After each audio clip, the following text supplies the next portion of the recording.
Hi, Pisces. Welcome back. Thank you for being here. Let's dive in and get a piece of advice to start you guys out. Pisces energy, please. Most important vital advice for Pisces people. Baby steps. Okay, action. Follow your intuition before it makes sense. Okay, beautiful. Lots of purple here. It looks like fireworks. It's kind of like a trippy gateway. Let's see which page this would be on. 36. Yeah, this could be something about a Sagittarius or some kind of like higher perspective. We have surrender to the sweetness on the bottom. We have this kind of like looking full moon thing. And it looks like Jupiter as well. Like there's kind of that I don't know if you can see that upper corner. It's like a giant planet, and then here's like a tiny planet. Kind of looks. They both look like Jupiter, but I'm just gonna call this the moon as well. Maybe there's some like important Jupiter aspects happening for you right now, or maybe leaning into that energy, which represents the ninth house of letting go of higher perspective, of higher knowledge, wisdom, kind of taking all the small bits of information and grabbing a cohesive kind of pattern or like a whole understanding of something. You know, with that circle vibe. You're being called to take grounded action in response to your soul's calling to start where you are and begin building in a consistent way. So this is about following your heart, following your joy, Leo energy. So many people stop themselves from living a soul-led life because they're waiting to know the destination before taking the first step. But intuition doesn't work like that. Our soul always calls to us every moment of every day. So the better relationship you have with yourself, with your soul, with your happiness, with your joy, with your genuine heart, the more you'll be guided on the yellow brick road. You know, it's kind of like those video games. You know how they have like quest video games, and you see like I think Fable used to have that. So maybe that video game specifically is important, but and there was a kind of like I think Fable 2 or one of those games had a kind of like rebelling against the kind of bureaucracy or the kind of monarchy or something like that involved there. So there is something about like because it was like a dark time or something. There was like enslavement. I just remember the intro to one of the games, and there was like a chicken flying everywhere. I think there was Fable 2 or 3. Anyways, the way to find yourself living in harmony with the cosmos is to listen to your soul's baby calls and whispers each and every day, to take grounded action in the direction of those calls and whispers. You're being encouraged to start small, bite-sized, put one foot in front of the other. So it's like kind of practicing a skill, right? To do one thing every day, to break things down into achievable tasks. Time on Earth goes slower than on other planets. This may cause frustration for star seeds who can expect a faster pace of manifestation and thus give up before the seeds begin to sprout. If you resonate with that, it's time to opt for consistency over urgency. Time to take baby steps in the direction of your calling. So kind of like maybe better time management or scheduling, like putting a little bit here, putting a little there, so you're in balance and you feel good about the kind of progress you're making in multiple areas. To remember that you don't need to have it all figured out or know exactly where the path leads. You don't have to know every single step along the way before you step out on your great journey. You just need to take the next step. What's one simple baby step you can take in the direction of your soul's calling? I was actually watching something like it was like a commune or something. It was like 14 years. I don't know what it was called. Let me just grab it in case you guys are curious. But it was nice to watch them kind of all the little tasks associated with their life, like off grid. So it's called Tree and Julia Living Off Grid with All Our Friends, 13 Years Off Grid Community or something. So I just wanted to mention that. I didn't fully see it or anything, but it was interesting how there's like so many little steps, and I don't know, it's just calling to that energy. So, but let's continue. Let's grab some tarot. All right, Pisces. Pisces energy, please. Yeah, there's something about a lack of balance or a lack of like strong relationships or whatever justice represents, which can be like completing something, exiting something. Maybe this has not quite yet happened and you want it to happen. This could be about like the court system, something unfair, Venusian energy, right? Yeah, something about like bringing stronger stability, protecting that stability, establishing boundaries could be very vitally important too. Fighting for your cause, what you desire. Yeah, with the sun here, it's calling back to that Leo energy again, with that happiness, following your heart, following your destiny. Maybe you're a parent, but let's see, Scorpio. Oh, not Scorpio. Pisces, sorry. Pisces. You could have Scorpio placements. You might want to check out their reading. I just posted an extra one for them today as well. And I did one for them last night. The cards just tell me what to do.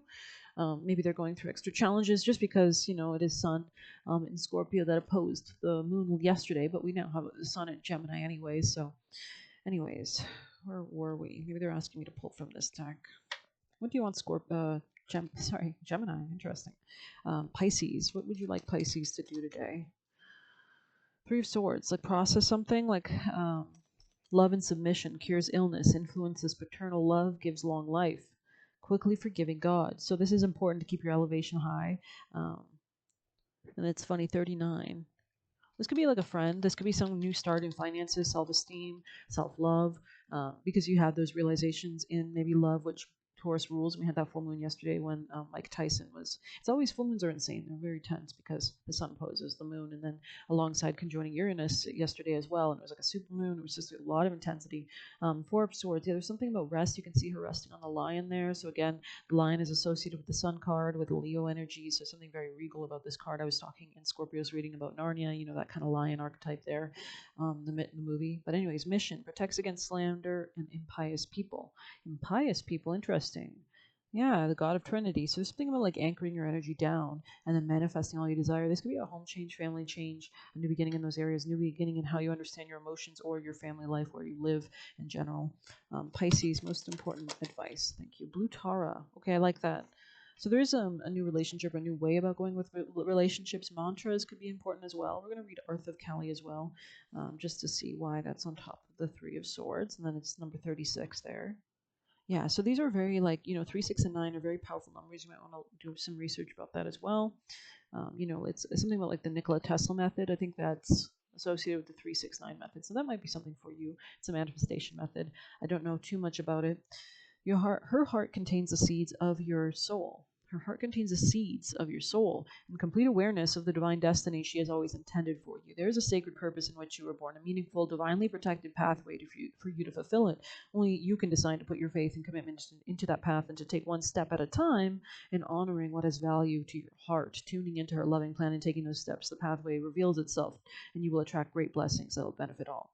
Interesting. When the heart is ready, a compelling question arises. What purpose was I born? The sacred feminine within the heart knows how to grow and evolve organically and instinctively. There is a sacred masculine energy within the heart as well. It yearns to manifest truth, to protect that which is worthy and dedicated to our efforts towards a clear purpose. So that's really interesting. Strong, let me just think. Give me a moment. Yeah, I don't know. It's just giving like strong Leo energy.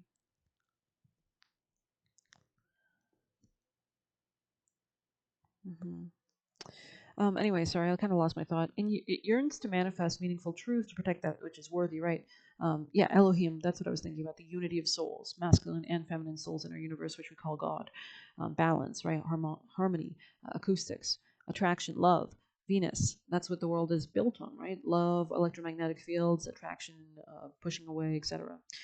It's all like gravity and physics. It provides for our loved ones and creates a safe space within the feminine values of love and connection thrive. As the masculine energy grows and evolves within the soul, it expresses a desire to accomplish these aims for a broader community and a higher purpose. Artha, in that sense, is the search for meaning, for a higher purpose, for the methods of creative expression and spiritual exploration that give our lives clear direction and emotional fulfillment. So this is about creativity, everything that Leo rules in the positive, that kind of regal lion-esque king energy, like coming into your power. That's funny because Scorpio's reading, I think, had the green lion.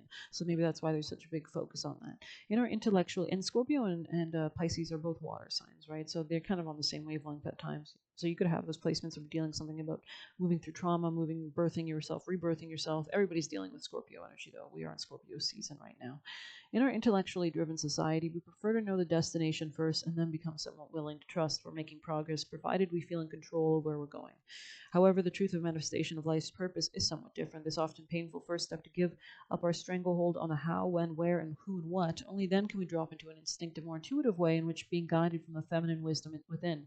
Then we will truly be making spiritual progress towards manifestation and fulfillment on every level. At times, the rational mind is stuck by the notion it has no idea what, if anything, is happening. This is when the inner masculine needs to trust the inner feminine. There may be some healing work required for the trust to be generated. Such healing can ask you to have the courage and wisdom to move beyond the intellectual assessment of what you think you should be doing and self-created ideas about what evidence of success you should have manifested by now. You will need to shift from assessing your self-healing journey. You will be asked to allow yourself to grow into the path you're seeking. The acorn doesn't appear much like an oak tree, but it knows how to become one. If you have to trust in the innate intelligence of your own healing process and soul knowing. Only then can you be sure you will not miss your purpose nor attempt to climb mountains not meant for you, that cannot bring you benefit, happiness, or peace.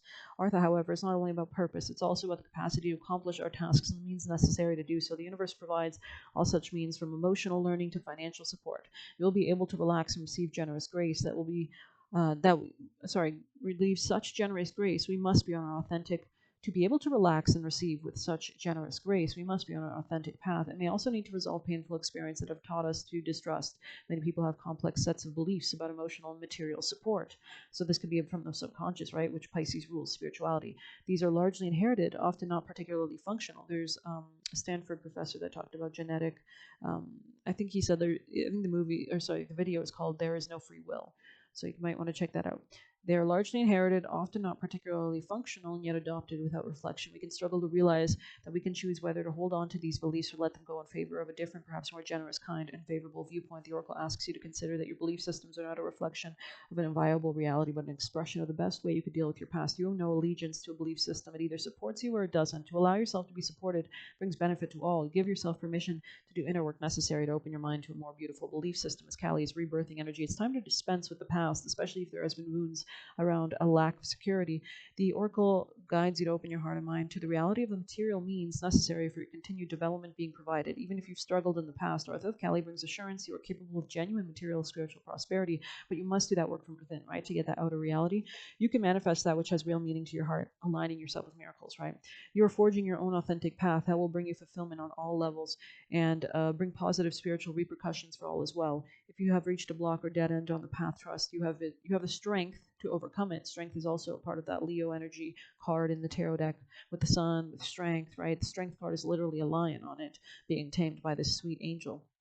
It may not be through attempting to force something to happen in the material world so much as working or reframing beliefs and approach so they are in complete alignment with inner values. This takes incredible strength and trust in yourself. Going through that process creates spiritual integrity and alignment. Even the greatest willpower to make things happen falls short of what is necessary to manifest your most beautiful sacred fulfillment without such spiritual integrity. Trust the promise of your sacred success is being fulfilled through every challenge and blessing. It's giving Wizard of Oz, and that's funny because there is the lion there, right? There's one of those I think his name's Cowardly the Lion. So there's something about developing courage definitely here, which I guess that would make sense. I think Pisces and Leo are opposite signs, so it would make sense that you might need to work on your opposing um, energy. Or no, Virgo is the opposite, so it's not quite Leo, but it is kind of far away from Piscean energy because Pisces is more about kind of letting go and letting God and like trusting everyone and being kind of naive sometimes. But Leo energy is about operating from the heart, from the soul.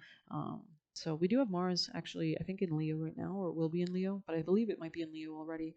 So that could be relevant. You know, that's an area of our life in our chart, which everyone has, that could be receiving some kind of intense energy or conquering nature there. So yeah, we see the sun there too. Interesting, the clearing of the clouds there. So I hope you enjoyed this reading. Please hit like, comment, share, subscribe. You can get a personalized message from me on Telegram. You can leave a tip through the Buy Me a Coffee link. Good luck. Take care.